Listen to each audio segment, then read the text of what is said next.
ಎಲ್ರಿಗೂ ನಮಸ್ಕಾರ. ನೀವು ನೋಡ್ತಾ ಇದ್ರ ಮೈಸೂರು ರೂಟ್ಸ್ ಯೂಟ್ಯೂಬ್ ಚಾನಲ್. ನಾನು ನಿಮ್ಮ ಪ್ರೀತಿಯ ರಚನ್ ರಾಜ್. ನಾವಿವತ್ತು ಮೈಸೂರಿನ ಮುನೇಶ್ವರ ನಗರದಲ್ಲಿದ್ದೀವಿ. ಯಾಕೆ ಇಲ್ಲಿಗೆ ಬಂದಿದ್ದೀವಿ ಅಂತ ಯೋಚನೆ ಮಾಡ್ತಿದ್ದೀರಾ? ಅಯೂಬ್ ಅಹಮದ್ ಅವರ ಮನೆಗೆ ಬಂದಿದ್ದೀವಿ. ಈ ಅಯೂಬ್ ಅಹಮದ್ ಯಾರು, ಅವ್ರು ಏನ್ ಕೆಲಸ ಮಾಡ್ತಾರೆ, ಇದನ್ನೆಲ್ಲ ಕೂಡ ನಿಮ್ಗೂ ಕೂಡ ತಿಳಿಸ್ತೀವಿ. ಬನ್ನಿ, ಆಗಿದ್ರೆ ಅವ್ರ ಮನೆಗೆ ಹೋಗೋಣ, ಅವ್ರನ್ನ ಮಾತಾಡ್ಸೋಣ.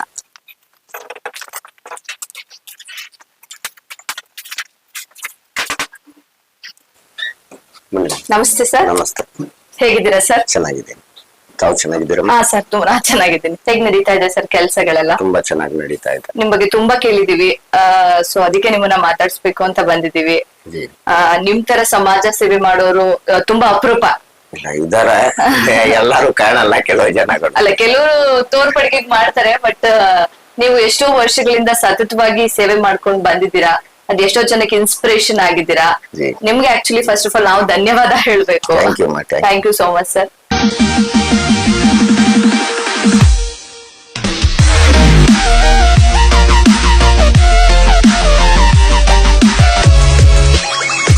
ಎಲ್ರಿಗೂ ನಮಸ್ಕಾರ. ಇವತ್ತು ನಮ್ ಜೊತೆಗಿದ್ದಾರೆ ಅಯೂಬ್ ಅಹಮದ್ ಅವರು. ಬನ್ನಿ, ಅವ್ರನ್ನ ಮಾತಾಡ್ಸೋಣ. ಈಗಾಗ್ಲೇ ಹೇಳ್ದೆ ನಾನು, ಇವತ್ತು ಅವ್ರ ಮನೆಗ್ ಬಂದಿದೀವಿ ಅಂತ, ಅಂದ್ರೆ ಅವ್ರ ಆಫೀಸಿಗೆ ಬಂದಿದೀವಿ ಅಂತ.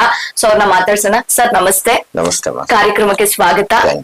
ನಿಮ್ ವಿಚಾರಗಳನ್ನ ಬಹಳಷ್ಟು ದಿನಗಳಿಂದ ನಾವು ಕೇಳ್ತಾ ಇದ್ವಿ, ನಿಮ್ಮನ್ನ ಮಾತಾಡಿಸ್ಬೇಕು, ನಿಮ್ಮ ಸಮಾಜ ಸೇವೆನ ಗುರುತಿಸ್ಬೇಕು ಅಂತ. ಸರ್, ಫಸ್ಟ್ ಆಫ್ ಆಲ್ ನನಗೇನು ಅಂದ್ರೆ, ನಿಮ್ ವಿಚಾರ ಕೇಳ್ದಂಗೆನೆ ನನಗನ್ಸಿದ್ದು, ನೀವು ಈ ಸೇವೆ ಮಾಡ್ಬೇಕು ಅಂತ ನಿಮ್ಗೆ ಯಾಕೆ ಅನ್ನಿಸ್ತು ಸರ್? ಮೊದಲನೇದು, ನಾನು ಒಂದ್ ಒಳ್ಳೆ ಮನೆಯಲ್ಲಿ ಹುಟ್ಟಿದ್ದೀವಿ.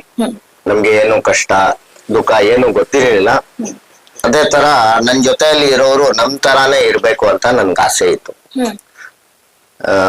ಮೊದಲನೇ ಸರ್ವಿಸ್ ನಾನು ಒಂದು ಅಂಬಾಸಿಡರ್ ಕಾರ್ಡ್ ತಗೊಳ್ಳೋಣ ಅಂತ ನಂಜನಗೂಡು ರೋಡ್ ಇಂದ ಗುಂಡ್ಲಪೇಟೆಗೆ ಗಾಡಿ ತಗೊಳಕ್ ಹೋಗಿದ್ದೆ.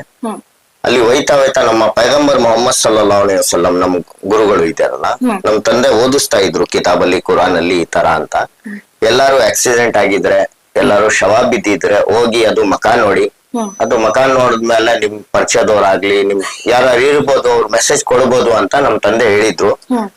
ಆಗ ಗೌರ್ಮೆಂಟ್ ಬಸ್ ಅಲ್ಲಿ ನಾವು ಗಾಡಿ ನಿಲ್ಸಕ್ ಹೇಳ್ದೆ ಅವ್ರಿಗೆ. ನಿಲ್ಸ್ಬಿಟ್ಟು ನಾನು ಹೋಗಿ ಅಲ್ಲಿ ನೋಡ್ದೆ, ಯಾರು ಇಲ್ಲ ನಮ್ ಪರಿಚಯದವ್ರು. ಆ ಟೈಮ್ ಮೊಬೈಲ್ ಕೂಡ ಅಷ್ಟು ಇದಿರ್ಲಿಲ್ಲ. ನಾನ್ ನೋಡ್ದೆ ಯಾರು ಇಲ್ವಲ್ಲ ಅಂತ ನಾನು ಹೋಗಿ ತಿರ್ಗಾ ಅಲ್ಲಿಂದ ನಾನು ಗುಂಡ್ಲಪೇಟೆಯಿಂದ ಗಾಡಿ ತಕೊಂಡು ಸುಮಾರು 7 ರಿಂದ 8 ಗಂಟೆ ಟೈಮ್ ಆಗಿತ್ತು ಬರೋವರೆಗೂ. ಆ ಹೆಣ ಅಲ್ಲೇ ಬಿದ್ದಿದೆ. ನಂಗೆ ತುಂಬಾ ಬೇಜಾರಾಗಿ ನಾನು ನಿಲ್ಸ್ಬಿಟ್ಟು, ಅಲ್ಲಿ ಆರ್ಮಿ ಅವ್ರು ಇದ್ರು, UP ಅವರು, ಆರ್ಮಿ ಅವರು. ಕ್ಯಾವ ಬೈ ಅಂದ್ರೆ ಕೊಯ್ ನೈ ಏನ ಅಂತ ಹೇಳಿದ್ರು ಅವ್ರು. ನಾನು ಇದೀನಲ್ಲ, ಮೈ ಹೋನ ಅಂತ ಹೇಳ್ಬಿಟ್ಟು ನಾನು ಹೋಗ್ದೆ. ಆವಾಗಂಟ ಸ್ವಲ್ಪ ಇರುವೆಗಳು ಎಲ್ಲ ತುಂಬ್ಕೊಬಿಟ್ಟಿದ್ದು. ಮೊದಲನೇ ಸತಿ ಗಾಡಿ ತಕೊಂಡ್ರೆ ಶೋರೂಮ್ ಇಂದ ಗಾಡಿ ಆಗ್ಲಿ, ಸೆಕೆಂಡ್ ಹ್ಯಾಂಡ್ ಆಗ್ಲಿ, ತಂದೆ ತಾಯಿ ಕುತಿಸ್ತಾರೆ. ದೇವಸ್ಥಾನಗೆ, ಮಸೀದಿಗೆ, ಎಲ್ಲಾರು ಅವ್ರವ್ರ ಧರ್ಮದಲ್ಲಿ ಯಾವ ತರ ಇದ್ದಿದೆ ಅದು ಒಯ್ತಾರೆ. ಮೊದಲನೇ ಸತಿ ನಾವು ಶವ ಹಾಕೊಂಡು ನಾನು ಮೈಸೂರು ಮಾರ್ಚರಿಗೆ ನಾನು ಶಿಫ್ಟ್ ಮಾಡ್ದೆ. ನನ್ ತಂದೆ ಹೆಸರು ಚೆನ್ನಾಗಿತ್ತು, ಎಲ್ಲಾ ಕಡೆ ಹಾಜಿ ಬಶೀರ್ ಸಾಬ್ ಅಂದ್ರೆ ಒಂದು ಹೆಸರು ಇತ್ತು. ಆಗ ನಿಮ್ ಮಗ ಈ ತರ ಮಾಡ್ಬಿಟ್ಟಿದ್ದಾನೆ ಅಂದ್ರೆ, ಅವರು ನನ್ಗೆ ಬೈದಿದ್ದು ಏನಕ್ಕಂದ್ರೆ, ನನ್ಗೆ ವಯಸ್ಸಾಗಿರೋದು ಹುಡುಗ, ಏನಾರು ಹೆಚ್ಚು ಕಡಿಮೆ ಆಗ್ಬೋದು ಅಂತ ಅವ್ರು ಇದ್ ಮಾಡಿರೋದು. ಎಲ್ಲಾರು ದೋಸ್ತಿಗಳು ಸ್ವಲ್ಪ ದೂರ ಇತ್ತು, ಏನು ಒಂದ್ ದೊಡ್ಡ ಕೊಲೆ ಮಾಡ್ದಂಗ ಇತ್ತು ಅವ್ರಿಗೆಲ್ಲ. ನಾನ್ ನೋಡ್ದೆ, 2-3 ಸತಿ ನೋಡ್ದೆ, ಯಾರು ಆತರ ಇಲ್ಲ ಅಂತ. ನಾನು ಮೈಸೂರು ಬಿಟ್ಟು ನಾನು ಬೆಂಗಳೂರು ಶಿಫ್ಟ್ ಆಗ್ದೆ. ಅಲ್ಲಿ ಸ್ಪ್ಲಾಶ್ ಮಿನರಲ್ ವಾಟರ್ ಅಲ್ಲಿ ಕೆಲ್ಸ ಸಿಕ್ತು ನನ್ಗೆ. ಆಗ ಹೆಂಗೋ ನಾನ್ ಮೈಸೂರು ಬಿಟ್ಟಿದೀನಿ, ಹೆಂಗೋ ಕೆಲ್ಸ ಸಿಕ್ತಲ್ಲ, ಸಂಬಳದ ಬುಟ್ಟಾಕಿ ಅಂತ ನಾನು ಸಂಬಳಕ್ಕೆ ಹೋಗ್ದೆ. ಅಲ್ಲಿ 2ನೇ ದಿವಸ ನನ್ಗೆ ಭಾನುವಾರ ಬತ್ತು. ಭಾನುವಾರ ರಜಾ ಇತ್ತಲ್ಲ, ಅದಕ್ಕೆ ನಮ್ಮ ಮಾಲೀಕ್ನವ್ರಿಗೆ ಹೇಳಿದ್ರೆ, ಲಾಲ್ಬಾಗ್ ಹೆಸರು ಕೇಳಿದೀವಿ ಬಟ್ ನೋಡಿಲ್ಲ ಸ್ವಾಮಿ, ಇವತ್ ರಜಾ ಇದೆಯಲ್ಲ, ನಾನ್ ನೋಡ್ಕೊಂಡ್ ಬರ್ತೀನಿ ಅಂತ ಹೇಳಿದಿಕ್ಕೆ ಅವ್ರು ಪರ್ಮಿಷನ್ ಕೊಟ್ರು. ಪರ್ಮಿಷನ್ ಕೊಟ್ಮೇಲೆ ಅಲ್ಲಿ ಒಂದು ತುಂಬಾ 1000 ಜನ ಗೇಟ್ ಹತ್ರ ನಿಂತಿದ್ದಾರೆ. ನಾನು ಯೋಚನೆ ಮಾಡ್ದೆ, ಯಾವ್ದಾದ್ರು ಶೂಟಿಂಗ್ ನಡೀತಾ ಇರ್ಬೇಕು ಅಂತ ಹೋಗಿ ನಾನು ಇದ್ ಮಾಡಿದ್ರೆ, ಫಿಲಿಂ ಆಕ್ಟರ್ ಇರ್ತಾರೆ, ಅವ್ರಿಗೆ ಮಾತಾಡ್ಬೋದು. ಅಲ್ಲಿ ಯಾವಾಗ ಕ್ಯಾಮ್ರಾಗಳು ಹಂಗೆ ಇಟ್ಕೊಂಡಿರ್ತಾ ಇದ್ದು, ಅವ್ರಿಗೂ ಕೂಡ ಮಾತಾಡ್ಕೊಂಡಿದೀನಿ ಫೋಟೋ ತಗೊಳಕ್ಕೆ. ಅವಾಗ ಇಲ್ಲ, ಅದು ಶವ ಆಗಿರೋದು ಅಂದ್ರು. ನಾನು ಹೋಗಿ ನೋಡಿದ್ರೆ ಅಷ್ಟೇ ಜನ ನಿಂತಿದ್ದಾರೆ. ನನ್ಗೆ ಬೇಜಾರು, ಅಷ್ಟೇ ಜನ ನಿಂತಿ ಶವ ದೇವ್ರು ಅಂತಾರಲ್ಲ, ಎಲ್ಲಾರು ಹೇಳ್ತಾರೆ, ಆ ದೇವ್ರನ್ನ ಏನಕ್ಕೆ ಆತರ ಬಿಡ್ತೀರಾ ಅಂತ ನನ್ಗೆ ಬೇಜಾರಾಗಿ ನಾನು ಅಲ್ಲಿ ಬಾಡಿ ಎತ್ಕೊಂಡು ಅಲ್ಲಿ ಬೆಂಗಳೂರು ಮಾರ್ಚರಿಯಲ್ಲಿ ಶಿಫ್ಟ್ ಮಾಡಿದೆ.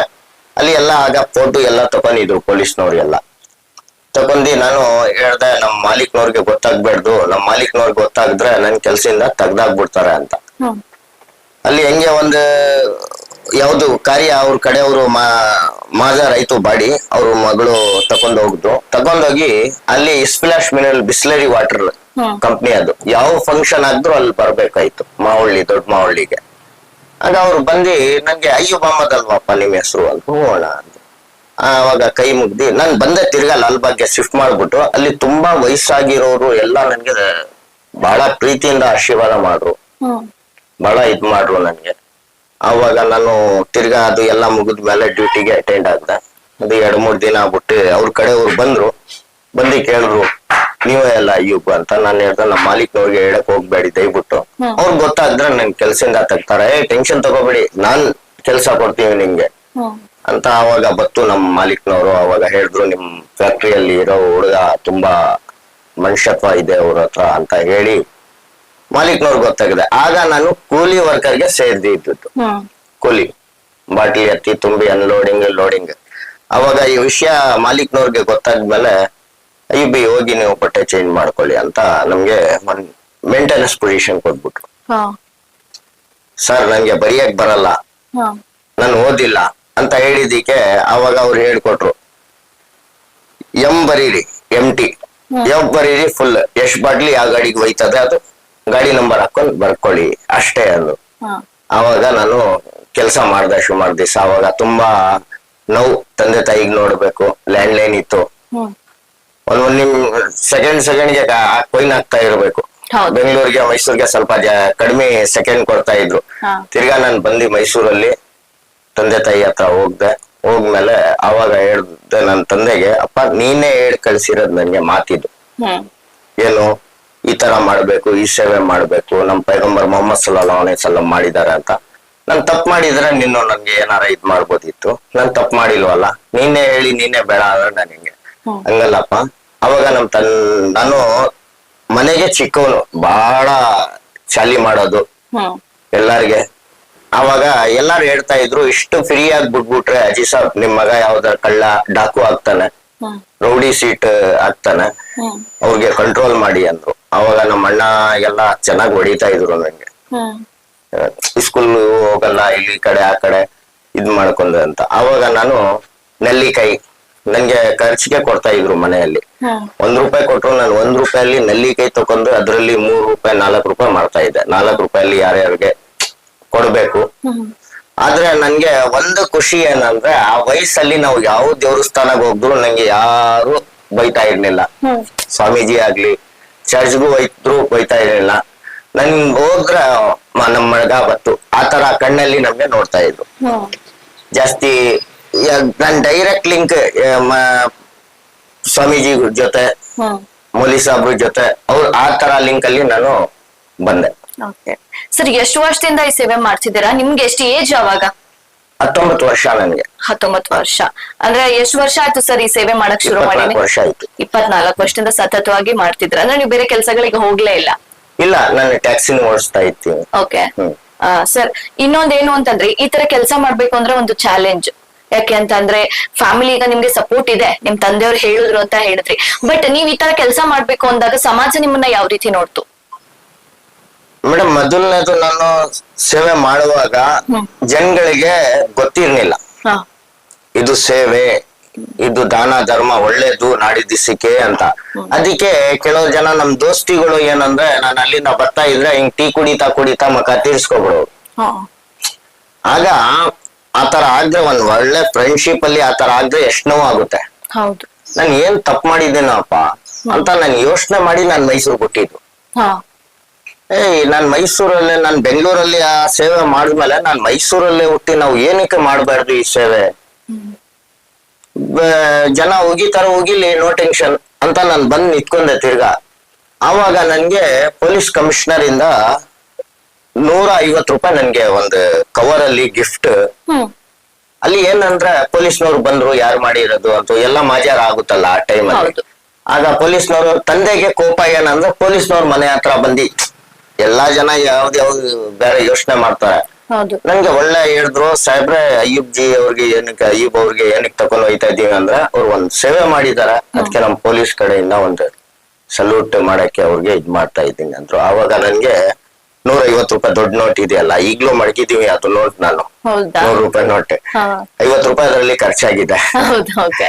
ಅದು ನೋಡಿ ನಾನು ತಿರ್ಗಾನ ಏನಂದ್ರೆ ನಾನು ಮಾಡಬೇಕು ಅಂತ ಇದ್ ಮಾಡ್ದೆ. ಆಮೇಲೆ ಕೆಲವು ಮೀಡಿಯಾದವರು ನನ್ಗೆ 13 ವರ್ಷ ತನಕ ನನ್ನ ಹಿಂದೆ ಬಿದ್ದಿ ನನ್ನ ಹಿಸ್ಟೋರಿ ತಗೊಳಕ್ಕೆ ಇದ್ ಮಾಡಿದ್ರು. ಆಗ ನಮ್ ತಂದೆ ನಮ್ ಅಣ್ಣ ತಮ್ಮದಿರಿಗೆ ಎಲ್ಲಾರ್ಗೆ ಸೇರಿಸಿ ಹೇಳಿದ್ರು, ನೋಡಪ್ಪ ಇವತ್ತಿಂದ ಅಯ್ಯೂಬ್ಗೆ ಯಾರು ಕೈ ಮಾಡಬಾರ್ದು, ಅವನ್ಗೆ ಬೈಬ್ಯಾಡ್ದು, ಅವ್ನ್ ಏನ್ ಮಾಡ್ತಾನೆ ಮಾಡ್ಲಿ ಅಂದಿದ್ದಕ್ಕೆ ನಮ್ಮ ಅಣ್ಣ ಹೇಳಿದ್ರು, ಆತರ ನೀವು ಬಿಟ್ರೆ ಇವನ್ ಕಳ್ಳ ಇಲ್ಲದ್ರೆ ಡಾಕು ಯಾವ್ದೋ ರೌಡಿ ಸೀಟಲ್ಲ ಇಡ್ತಾನಪ್ಪ, ಈ ತರ ಬಿಡ್ಬ್ಯಾಡ್ದು ಇವನ್ಗೆ. ಇಲ್ಲಪ್ಪ ಬಿಡು, ನನ್ಗೆ ಭರೋಸೆ ಇದೆ ಇವನ್ ಮೇಲೆ ಅಂದಿದ್ದಕ್ಕೆ ಅವರು ನನ್ಗೆ ಎಲ್ಲಾರು ಏನು ಮಾತಾಡ್ತಾ ಇರ್ಲಿಲ್ಲ, ಬಿಟ್ಬಿಟ್ರು. ಆವಾಗ ಒಂದ್ಸತಿ ಇನ್ನೊಂದ್ ಕೋಪ ಏನಂದ್ರೆ, ಅದೇ ನನ್ಗೆ ಪರ್ಮಿಷನ್ ಸಿಕ್ಕಿರೋದು, ಒಂದ್ ಮಸೀದಿಯಲ್ಲೂ ಹೋಗಿದ್ದೀನಿ. ಅಲ್ಲಿ ಮುದ್ಕಿರು ಕುತ್ಕೊಂಡಿದ್ರು ಭಿಕ್ಷೆ ಮಾಡಕ್ಕೆ. ಭಿಕ್ಷೆ ಮಾಡಕ್ಕೆ ಮುದ್ಕಿರಿ ಅಂದ್ರೆ ಅವಾಗ 5 ಪೈಸಾ 10 ಪೈಸಾನೇ ಸಿಗ್ತಾ ಇದ್ದಿದ್ದು, 1 ರೂಪಾಯಿನೂ ಯಾರು ಕೊಡ್ತಾ ಇರ್ಲಿಲ್ಲ. ಅವಾಗ ನೋಡ್ರೆ ನಾನು ಪಕ್ಕದಲ್ಲಿ ಕುತ್ಕೊಂಡ್ರೆ ಡಬಲ್ ಆಗುತ್ತೆ, ಆ ದುಡ್ಡು ಅವ್ರಿಗೆ ಕೊಟ್ರೆ ಏನಾರ ಒಂದು ಇದಾಗುತ್ತಲ್ಲ ಅಂತ ಯೋಚನೆ ಮಾಡಿ ಈ ತರ ಒಂದ್ ಕಂಬ್ಲಿ ಇದೆಯಲ್ಲ ಬೆಡ್ಶೀಟ್ ಹಾಕೊಂಡು ನಾನು ಕುತ್ಕೊಂಡೆ. ಅವಾಗ ನನ್ನ ಹತ್ರ 25 ಪೈಸಾ ಏನೋ ನಮ್ಮ ಹತ್ರ ಆಯ್ತು, ನನ್ಗೂ ಸಿಕ್ತು, ಅವ್ರಿಗೂ ಜಾಸ್ತಿ ಸಿಕ್ತು, ನನ್ಗೂ 25 ಪೈಸಾ ಸಿಕ್ತು. ಆವಾಗ ನಾನು ಆ ದುಡ್ಡನ್ನ ಅಮ್ಮನ್ಗೆ ಕೊಟ್ಟಿ ನನ್ ಬೆಡ್ಶೀಟ್ ಕೊಟ್ಬಿಟ್ಟು, ನೀನ್ ಚೆನ್ನಾಗಿರಪ್ಪ ಅಂತ ನನ್ಗೆ ಆಶೀರ್ವಾದ ಮಾಡಿ ಅವರು, ನಾನು ಹಿಂಗ್ ಹೋಯ್ತಾ ಇದೀನಿ, ನಮ್ಮ ಅಂಕಲ್ ನೋಡ್ಬಿಟ್ರು. ಆಮೇಲೆ ಮಸೀದಲ್ಲಿ ಇವನು ಭಿಕ್ಷಾ ಮಾಡ್ತಾ ಇದ್ದಾನೆ. ಅವರು ರಾಜಾ ರೈಸ್ ಮಿಲ್ ಅಂತ ಅಕ್ಕಿ ಮಿಲ್ ಮಡಗಿದ್ರು ನಮ್ಮ ಮಾಮ ಅವರು ಒಳ್ಳೆ ಹೆಸರು, ಅವರು ಅಕ್ಕಿ ವ್ಯಾಪಾರ ಆದವ್ರು ಎಲ್ಲ. ಈ ತರ ಅಂತ ಅವ್ರಿಗೂ ಕೋಪ ಬಂದಿ ಅವ್ರು ಹೊಡೆದಿದ್ದು ನನ್ಗೆ ರಕ್ತ ಬರ್ದಂಗ್ ಹೊಡೆದು, ಹಳೆ ಬೆಲ್ಟ್ ಬರ್ತದಲ್ಲ ಚರ್ಮದ ಬೆಲ್ಟ್, ಅದರಿಂದ. ಆವಾಗ ಅಮ್ಮ ಹೇಳಿದ್ರು, ನೋಡಪ್ಪ ಅವನ್ ಜೇಬಲ್ಲಿ ದುಡ್ಡಿದ್ರೆ ನೀನ್ ಇನ್ನೂ ಹೊಡಿ, ಅವನಲ್ಲಿ ಜೇಬಲ್ಲಿ ದುಡ್ಡಿಲ್ಲದ್ರೆ ಅವನ್ಗೆ ಬುಟ್ ಹಾಕು ಅಂದ್ರು. ಆಯ್ತು ಅಂತ ನನ್ಗೆ ಜೇಬ್ ಚೆಕ್ ಮಾಡಿದ್ರು, ನೋಡು ಅವನು ಭಿಕ್ಷೆ ಕೇಳಿ ನನ್ ಕೊಟ್ಟಿರೋದು ಅಂದ್ರು. ಆವಾಗ ನಮ್ಮ ಅಂಕಲ್, ತಪ್ಪೈತಪ್ಪ ಮಗ, ಇವತ್ತು ಲಾಸ್ಟ್ ನಿನ್ಗೆ ಏನು ಮಾತಾಡಲ್ಲ, ನೀನ್ ಒಂದ್ ಫರಿಷ್ಠ ತರ ಅಂತ ಹೇಳಿ ನನ್ಗೆ ಆವತ್ತಿಂದ ಅವರು ಬಿಟ್ಬಿಟ್ರು. ನಮ್ ಕುಟುಂಬದಲ್ಲಿ ಯಾರು ನೇರಾನ ಮಾಡ್ಕೊಳ್ಳಿ, ಕೆಟ್ಟವಂತೂ ಮಾಡಲ್ಲ, ಒಳ್ಳೇದೇ ಮಾಡ್ತಾರೆ ಅಂತ ಒಂದು ಮೇನ್ ನಮ್ ತಂದೆ ತಾಯಿಗೆ ಭರೋಸೆ ಇತ್ತು, ಅವ್ರ ಆಶೀರ್ವಾದ ನನ್ಗೆ ಬೇಕಾಯ್ತು. ಅವಾಗ ಎಲ್ಲ ಈ ತರಾನೇ ಕೆಲಸ ಸಣ್ಣ ಪುಟ್ಟ ಅಂತ ಮಾಡ್ಕೊಂಡು ನಾನು ಬಂದೆ. ಆದ್ರೆ ನನ್ ಮೈಂಡ್ ಅಲ್ಲಿ ಏನಾಗಿತ್ತು ಅಂದ್ರೆ, ಈ ಕೈಯಿಂದ ಕೊಟ್ರೆ ಈ ಕೈಗೆ ಗೊತ್ತಾಗ್ಬಾರ್ದು ಅಂತ ನನ್ ಮೈಂಡ್ ಅಲ್ಲಿ ಹಾಕಿದ್ರು. ಈ ಬುಕ್ಗಳು ಈ ಬುಕ್ಸ್ಗಳಲ್ಲಿ ಬರ್ತಾರಲ್ಲ, ಸುಮ್ನೆ ಬರಲ್ಲ, ಅದ್ರಲ್ಲಿ ಏನಾರ ಇದ್ದಿರ್ತದೆ. ಈಗ ನಾವು ಬಂದಿರೋದು ಟೋಟಲಿ ಬಾಡಿಗೆ ಮನೆ, ಇದು ನಮ್ಮ ಆಫೀಸು ಮತ್ತು ಓಲ್ಡ್ ಏಜ್ ಹೋಮ್ ಇದು. ಇದು ನಾನು 3 ತಿಂಗಳು ಬಾಡಿಗೆ ಕೊಟ್ಟಿಲ್ಲಾದ್ರೆ ಅವರು ನನ್ಗೆ ಧಮಕಿ ಕೊಡ್ತಾರೆ, ಖಾಲಿ ಮಾಡು ಇಲ್ಲಾದ್ರೆ ಬಾಡಿಗೆ ಕೊಡಿ ಅಂತ. ಆ ದೇವ್ರು ಅಲ್ಲ, ನಮ್ಗೆ ಇಷ್ಟು ವರ್ಷ 50 ವರ್ಷ 60 ವರ್ಷ ಇಲ್ಲಿ ಕಳ್ಸಿ ನಾವು ಆ ಬಾಡಿಗೆ ನಾನು ತೀರ್ಸ್ಬೇಕು ತಾನೆ. ಹೆಂಗ್ ತೀರ್ಸ್ಬೇಕು ಯಾರು ಗೊತ್ತಿರಕಿಲ್ಲ. ಅದು ಯಾವ್ದಾರ ದಾನ ಧರ್ಮ ಯಾವ್ದಾರ ಸೇವೆ ಮಾಡಿ ನಾವು ಇದು ತೀರ್ಸ್ಬೇಕು. ಸರ್, ಇವಾಗ ನೀವು ಇದುವರೆಗೂ ಎಷ್ಟು ಬಾಡಿಗಳನ್ನ ಅಂತ್ಯಕ್ರಿಯೆ ಮಾಡಿದ್ದೀರಾ ಸರ್? ಮೇಡಮ್, ಅದು ನಾನು ಹೇಳ್ಕೊಂಡ್ರೆ ನನ್ನಲ್ಲಿ ಒಂದು ದಯಾ ಹುಟ್ತಾನೆ, ಹಿಮಾಕತಿ ಬರ್ತದೆ ಅಂತ ಒಂದು ಇದ್ದಿದ್ರು. ಆದ್ರೂ ನಾವು ಇದು ಜನಗಳಿಗೆ ತೋರ್ಸ್ಬೇಕು, ನಾಳೆ ದಿವಸ ನಾವು ಈ ತರ ಮಾಡಬೇಕು ಅಂತ 16,000 ಎಲ್ಲ ಆಗಿದೆ. 16,000. ಸರ್, ಇವಾಗ ಪ್ರತಿ ಒಂದೊಂದು ಬಾಡಿನೂ ಕೂಡ ಡಿಫ್ರೆಂಟ್ ಆಗಿರುತ್ತೆ. ಆಕ್ಸಿಡೆಂಟ್ ಕೇಸ್ಗಳಿರುತ್ತೆ, ಸೂಸೈಡ್ ಕೇಸ್ಗಳಿರುತ್ತೆ, ವಯಸ್ಸಾದವ್ರು ಸತ್ತೋಗಿರ್ತಾರೆ. ನಿಮ್ಗೆ ಆತರ ಬಾಡಿಗಳನ್ನ ನೋಡಿದಾಗ ಯಾವ್ದಾದ್ರು ತುಂಬಾ ವಿಚಿತ್ರವಾದ ಬಾಡಿ ಏನಾದ್ರು ಸಿಕ್ಕಿದ್ಯಾ? ಸಿಕ್ಕಿದೆ ಮೇಡಮ್. ಮೊದಲನೇದು ನಾವು ಪೊಲೀಸ್ ಡಿಪಾರ್ಟ್ಮೆಂಟ್ ಮತ್ತೆ ಟ್ರಾಫಿಕ್ ಪೊಲೀಸ್ನವ್ರಿಗೆ ನಮಸ್ಕಾರ ಸಲಾಂ ಹೇಳ್ತೀನಿ. ಈಗ ಅಂತೂ ಪಬ್ಲಿಕ್ ಅವ್ರಿಗೂ ಗೊತ್ತಾಗಿದೆ ನಂದು ನಮ್ ನಂಬರ್ ಎಲ್ಲ ಪಬ್ಲಿಕ್ ಹತ್ರ ಐತೆ. ಮೊದ್ಲು ನಮ್ಗೆ ಪೊಲೀಸ್ ಡಿಪಾರ್ಟ್ಮೆಂಟ್ ಇಂದ ಇನ್ಫಾರ್ಮೇಶನ್ ಬರ್ತಿತ್ತು. ಪಬ್ಲಿಕ್ ಇನ್ಫಾರ್ಮ್ ಮಾಡ್ತಾರೆ. ಆದ್ರೂ ಪಬ್ಲಿಕ್ ಇನ್ಫಾರ್ಮ್ ಮಾಡ್ರು ನಾವು ಪೊಲೀಸ್ನವ್ರಿಗೆ ಜೊತೆಯಲ್ಲಿ ತಕೊಂಡೆ ಕೆಲಸ ಮಾಡೋದು. ಏನಾರ ಎಮರ್ಜೆನ್ಸಿ ಮಾಜಾರಿ ಗೀಜಾರಿ ಇರ್ತದೆ, ಅದೆಲ್ಲ ಮಾಡಿದ್ಮೇಲೆ, ಯಾಕಂದ್ರೆ ಅವ್ರಿಗೆ ಐಡೆಂಟಿಫೈ ಆದ್ರೆ ಅವ್ರ ಮನೆಯವ್ರಿಗೆ ನಾವು ಕೊಡ್ಬೋದು. ನಾನು ಆವಾಗಿಂದ ನಫ್ಸಿ ನಫ್ಸಿ ಕಾಲಂ ಅಂತ ಹೇಳ್ತಾ ಇದ್ದೆ. ಆ ನಫ್ಸಿ ನಫ್ಸಿ ಅಂದ್ರೆ ಅರಬಿಯಲ್ಲಿ ಕುರಾನ್ ಅಲ್ಲಿ ಅಕ್ಷರ ಇರೋದು. ಯಾರು ಯಾರಿಗೂ ಆಗಲ್ಲ, ಕಯಾಮತ್ ಅಂದ್ರೆ ಲಾಸ್ಟ್ ಎಂಡಿಂಗ್, ಯಾರಿಗೂ ಆಗಲ್ಲ, ನೀವು ಏನ್ ಮಾಡಿರ್ತೀರ ಅದೇ ರಿಸಲ್ಟ್ ಅಂತ. ಅದು ನಾನು ಯೋಚನೆ ಮಾಡ್ತಾ ಇದ್ದೆ, ನಾನು ಹೆಂಗ್ ತೋರಿಸ್ಬೇಕು ಇದು ನಫ್ಸಿ ನಫ್ಸಿ ಕಾಲಂ ಹೆಂಗ್ ತೋರಿಸ್ಬೇಕು ಅಂದ್ರೆ ಆವಾಗ ಕೊರೋನಾದಲ್ಲಿ ಎಲ್ಲರಿಗೆ ಕಾಣಂಗಾಯ್ತು ಮೇಡಮ್. ಅಷ್ಟು ಎಲ್ಲಾ ಕೆಲಸ ಮಾಡಿದೀವಿ, ಅಷ್ಟು ನೋವಾಗಿಲ್ಲ. ಯಾವಾಗ ಕೊರೋನಾದಲ್ಲಿ ನಾವು ಕೆಲಸ ಮಾಡಿದೀವಿ ಅಷ್ಟು ನೋವಾಗಿದೆ. ಅಲ್ಲ ಸರ್, ಇವಾಗ ನಾರ್ಮಲ್ ಡೇಸ್ ಅಲ್ಲಿ ಹೆಂಗೆ ಅಂತಂದ್ರೆ ನಿಮ್ಗೆ ಅದೇ 1 ಬಾಡಿ 2 ಬಾಡಿ ಆತರ ಸಿಗೋದು ಓಕೆ. ಬಟ್ ಕೊರೋನಾ ಟೈಮಲ್ಲಿ ಹೆಂಗೆ ಅಂತಂದ್ರೆ ದಿನಕ್ಕೆ ಎಷ್ಟ್ ಜನ ಸಾಯ್ತಾ ಇದ್ರು? 60 ಬಾಡಿ. ಆ ಟೈಮಲ್ಲಿ ಯಾವ ರೀತಿ ಇತ್ತು ಸರ್ ಅದು ಚಾಲೆಂಜ್? ಮೇಡಮ್ ಮೊದಲನೇದು, ನಾನು ಇದಕ್ಕೆ ಮಾಡ್ಬೇಕು ಅಂತ ನನ್ಗೆ ಇಲ್ಲ. ನನ್ಗೆ ಸೇವೆ ಕೊಟ್ರ ನನ್ಗೆ ಜೀವ ಅವನ್ ಕೊಟ್ಟಿರೋದು, ಜೀವ ತೆಗೆದ್ರು ಅವನೇ ಬಿಡೋನು ಅವನೇ. ನನ್ ಸೇವೆ ಮಾಡ್ಬೇಕು ಒಟ್ನಲ್ಲಿ ನನ್ ಟಾರ್ಗೆಟ್. ಈಗ ಬಿಸ್ನೆಸ್ ಮ್ಯಾನ್ ಏನ್ ಮಾಡ್ತಾನೆ, ಡೈಲಿ ಒಂದ್ ಬಿಸ್ನೆಸ್ ರೈಸ್ ಮಾಡ್ತಾನೆ. ಈಗ 1 ಲಕ್ಷ ರೂಪಾಯಿ ಬಿಸ್ನೆಸ್ ಮಾಡ್ರೆ ನಾಳೆ 1,10,000 ರೂಪಾಯಿ ಮಾಡ್ಬೇಕು, ಆತರ ಬಿಸ್ನೆಸ್ ಇರ್ತದೆ ಅವನ್ ಮೈಂಡ್ ಅಲ್ಲಿ. ನಾನು ಅದೇ ರೀತಿಯಲ್ಲಿ ನಾನು ಡೈಲಿ ಯಾವ ಕೆಲಸ ರೈಸ್ ಮಾಡ್ಬೇಕು, ಮನುಷ್ಯತ್ವಕ್ಕೆ ಜೈಂಟ್ ಆಗಿರೋ ಕೆಲಸಗಳು ಮಾತ್ರ, ಅದು ನನ್ ಟಾರ್ಗೆಟ್. ನೋಡಿ ಈಗ ಇಬ್ರಿಂದ ಊಟ ಹಂಚೆ ಶುರು ಮಾಡ್ದೆ, ಬರೀ ಇಬ್ರಿಂದ. ಅದು ಊಟ ಹೆಂಗ್ ಅನ್ಸ್ತಾ ಇದೆ ಅಂದ್ರೆ ರೈಲ್ವೆ ಸ್ಟೇಷನ್, ಸಬರ್ bus stand, city bus stand, ಎಲ್ಲಿ ಗುಂಪು ಜಾಸ್ತಿ ಇರ್ತದೆ ಅದ್ರ ಮಧ್ಯದಲ್ಲಿ ಒಬ್ರು ಭಿಕ್ಷಕರವ್ರಿಗೆ ಹುಡುಕ್ಬೇಕು. ಎಷ್ಟು ಕಷ್ಟ ಆಯ್ತು ನೋಡಿ. ಅಷ್ಟು ಗುಂಪಲ್ಲಿ ಒಬ್ಬ ಭಿಕ್ಷಕರು ಊಟ. ಅದು ಏನಕ್ಕಂದ್ರೆ ನಾನು ಅಷ್ಟು ಗುಂಪಲ್ಲಿ ಹೋಗಿ ನಾನು ಊಟ ಕೊಟ್ರೆ ನಾನು ಒಂದು 20 ಸೆಕೆಂಡ್ ನನ್ ಕೈ ಹಿಂಗೇ ಇಟ್ಕೋತಾ ಇದ್ದೆ. ಕಾರಣ ಏನಂದ್ರೆ ಆಗ ಫೋಟೋ ಇರ್ಲಿಲ್ಲ. ಬಟ್ ನಂಗೆ 100 ಜನ ನೋಡಿದ್ರೆ 100 ಜನದಲ್ಲಿ 10 ಜನ ಊಟ ಹಂಚೋರಕ್ಕೆ ಹೋಗ್ತಾರೆ ಅಂತ ನನ್ ಟಾರ್ಗೆಟ್ ಇತ್ತು. ಈಗ ಎಲ್ಲಾ ಇಂಡಿಯಾದಲ್ಲಿ 58,000 ಜನ ಊಟ ಮಾಡ್ತಾವ್ರೆ. 2 ಶುರು ಮಾಡಿದ್ದು. ಅದು ಏನಂದ್ರೆ ನಮ್ ಮೇನ್ ಅಲ್ಲಿ ಭರೋಸೆ ನಮ್ದು ದೇವ್ರ ಮೇಲೆ ಇದ್ರೆ ಅದು ಇದು ಇವ್ರು ನೋಡ್ಬೇಕು, ಇವ್ರು ನಮ್ಗೆ ಅವಾರ್ಡ್ ಕೊಡ್ಬೇಕು, ಅದ್ ಮಾಡ್ಬೇಕು ಅಂದ್ರೆ ಯಾವ ಕಾರಣಕ್ಕೂ ಅದು ವಿನ್ ಆಗಲ್ಲ. ಅಲ್ಲ ಸರ್, ಏನು ಅಂತಂದ್ರೆ ನಾನ್ ಅವಾಗ್ಲೇ ಕೇಳ್ದೆ ನಿಮ್ಗೆ, ಯಾವ್ದಾದ್ರು ಒಂದು ತುಂಬಾ ಹಿಂಗೆ ನೋಡಕ್ಕೆ ಆಗಲ್ಲ ಅನ್ನೋ ತರ ಬಾಡಿ ಯಾವ್ದಾದ್ರು ಸಿಕ್ತಾ ಅಂತ? ಬೇಕಾದಷ್ಟು ಸಿಕ್ಕಿದೆ. ಅಲ್ಲ, ಯಾವ್ದಾದ್ರು ಒಂದು ಇನ್ಸಿಡೆಂಟ್ ಹೇಳ್ಬೋದಾ ನಮ್ಗೆ ಅಂತ? ಮೇಡಮ್ ಬೇಕಾದಷ್ಟಿದೆ. ಆದ್ರೂ ಒಂದ್ ಏನ್ ಹೇಳ್ತೀವಿ ಅಂದ್ರೆ, ಕ್ಯಾರಸ್ ಅಲ್ಲಿ 24 ವರ್ಷದ ಹುಡುಗ ಬಿದ್ದಿ ಸತ್ತೋಗ್ಬಿಟ್ಟ. ಒಳ್ಳೆ ಪರ್ಸನಾಲಿಟಿ, ಒಳ್ಳೆ 24 ವರ್ಷದಂದ್ರೆ ಲೆಕ್ಕ ಹಾಕೊಳ್ಳಿ. ಅವರು ತಂದೆ ಇರೋರೆಲ್ಲ ಕುರಿ ಸಾಕೊಂಡ್ ಅಲ್ಲೇ ಎಲ್ಲ ಇದ್ದಿದ್ದು. ಆಗ ಅವರು ಬಾಡಿ ತೆಗಿಯಕ್ಕೆ 30,000 35,000 ಆತರ ಡಿಮಾಂಡ್ ಇರ್ತಾರಲ್ಲ, ಆತರ ಇದ್ದು. ಆಗ ಪುಟ್ಟಸ್ವಾಮಿ ಗೌಡ್ರು ಅಂತ ಸಬ್ ಇನ್ಸ್ಪೆಕ್ಟರ್ ಇದ್ರು. ಈಗ ಸರ್ಕಲ್ ಇನ್ಸ್ಪೆಕ್ಟರ್ ಆಗಿದ್ದಾರೆ. ದೇವ್ರು ಇನ್ನೂ ಒಳ್ಳೆ ಒಳ್ಳೆ ಪೋಸ್ಟ್ ಕೊಟ್ಟಿ ಅವ್ರಿಗೆ ಹೋಗ್ಲಿ. ಅವ್ರು ಹೇಳಿದ್ರು, ನೀವು ಏನು ಟೆನ್ಷನ್ ತಗೋಬೇಡಿ, ಅಯ್ಯೂಬ್ ಅಂತ ನಮ್ ಹುಡುಗ ಇದ್ದಾನೆ, ಅವ್ನು ಎಲ್ಲಾ ತೆಗ್ದು ಎಲ್ಲಾ ಫ್ರೀ ಆಗಿ ಮಾಡ್ಕೊಡ್ತಾರೆ ಅಂತ.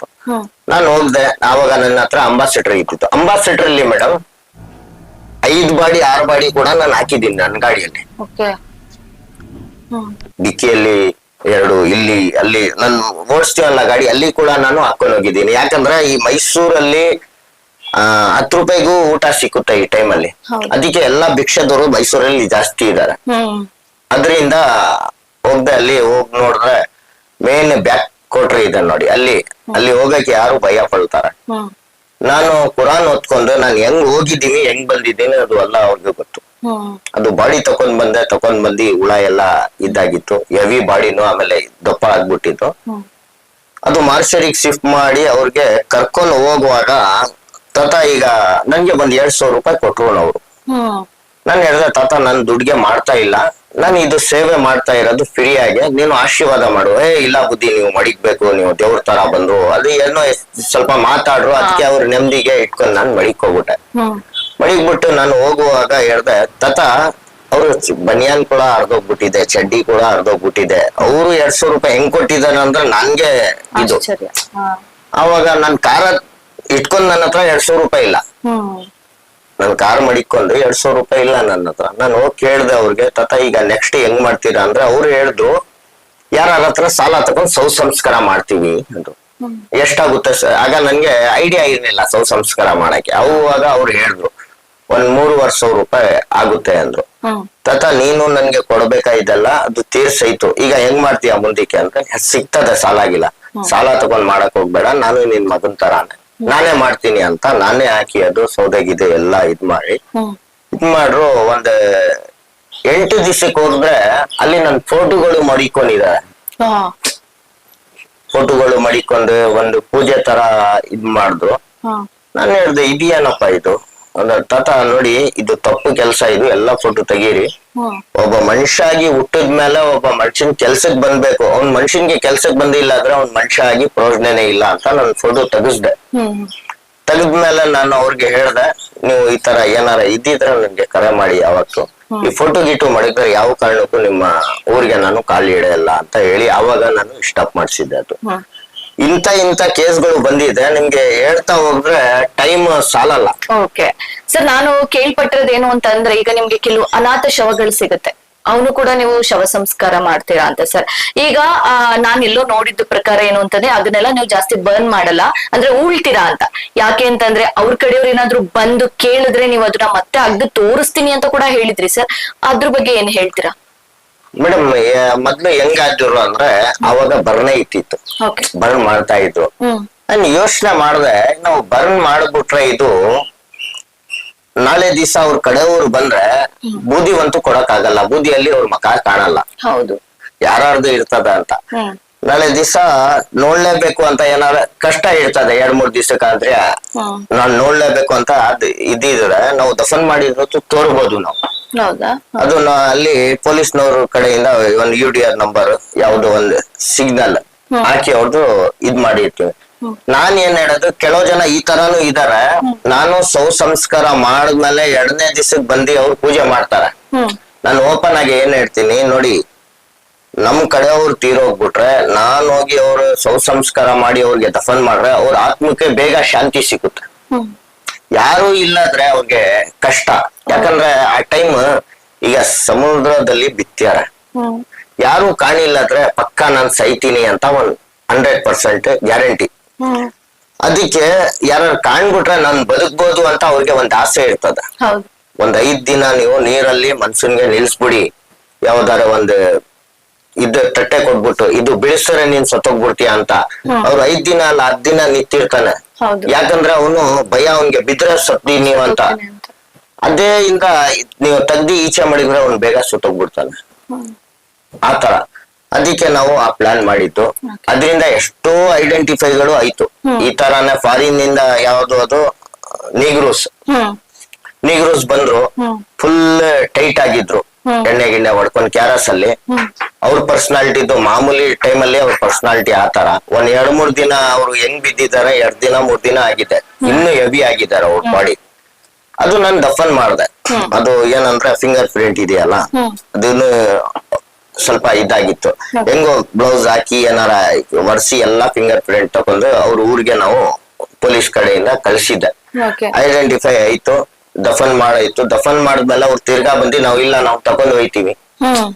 ಆದ್ರೆ ಇಲ್ಲೇ ಬಾಡಿ ಟೋಟಲಿ ಲಾಸ್, ಹುಳ ಬಿದ್ದಿ ಎಲ್ಲಾ ಇದಾಗಿದೆ. ಆ ವಾಸನೆ ನೋಡಿದ್ರೆ ಯಾರು ನಿಂತ್ಕೊಳಕ್ ಆಗಲ್ಲ. ಅಂತ ಟೈಮಲ್ಲಿ ಅವ್ರು ತಗೊಂಡ್ ಹೋಯ್ತೀನಿ ಅಂದ್ರೆ ಏನು ಮಾಡಕ್ ಆಗಲ್ಲ. ಅದೇ ಸರ್, ಏನು ಅಂತಂದ್ರೆ ಒಂದ್ಸಲಿ ಅದನ್ನ ಏನು ಉಳಿದ್ಮೇಲೆ ತೆಗಿಬಾರ್ದು ಅಂತ ಹೇಳ್ತಾರೆ. ಸೊ ನೀವು ತೆಗ್ದು ತೋರಿಸ್ತೀರಲ್ಲ, ಹೇಗೆ ಅಂತ? ಎಮರ್ಜೆನ್ಸಿ ಆತರ ಇದ್ರೆ ಕೆಲವು ಜನ ಇರ್ತಾರೆ. ಓಕೆ, ಸೊ ಅದರಿಂದ ತೆಗ್ದು ತೋರಿಸ್ತೀರಾ ಸರ್. ಓಕೆ, ಈಗ ಕೊರೋನಾ ಸಂದರ್ಭದಲ್ಲಿ ಕೂಡ ನೀವು ಸಾಕಷ್ಟು ಸೇವೆಗಳನ್ನ ಮಾಡಿದೀರಾ, ಅದನ್ನ ಗುರ್ತಿಸಿದ್ದಾರೆ. ಯಾವುದೇ ಒಂದು ವ್ಯಕ್ತಿ ಅಂದ್ರು ಏನು ಅಂತಂದ್ರೆ ಎಲೆಮರೆ ಕಾಯಾಗಿ ಕೆಲಸ ಮಾಡ್ತಾರೆ, ಬಟ್ ಅದನ್ನ ಗುರ್ತಿಸಿದಾಗ ಸರ್ ಏನೋ ನಾವು ಮಾಡಿದಕ್ಕೊಂದ್ ಸಾರ್ಥಕ ಅಂತ ಅನ್ಸುತ್ತೆ. ಸೊ ನಿಮ್ಗೆ ಕೊರೋನಾ ವಾರಿಯರ್ ಅಂತ ಪ್ರಶಸ್ತಿ ಕೂಡ ಬಂದಿದೆ ಸರ್, ಅದ್ರ ಬಗ್ಗೆ ಏನ್ ಹೇಳಿ? ಅದು ಕೊರೋನಾ ಹೆಸರು ತಗೊಂಡ್ರೆ ನಮ್ ಕಣ್ಣಲ್ಲಿ ನೀರೆಲ್ಲ ರಕ್ತ ಬರುತ್ತೆ.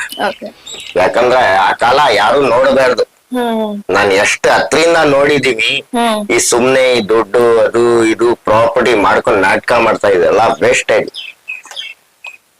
Film actor, freedom fighter, political, ನಾನ್ ಪೊಲಿಟಿಕಲ್, ಬಡವರು, ಸೌಕಾರರು ಎಲ್ಲಾರ್ಗೆ ಈ ಕೈಯಿಂದ ತಗೊಂಡೋಗಿದೀವಿ.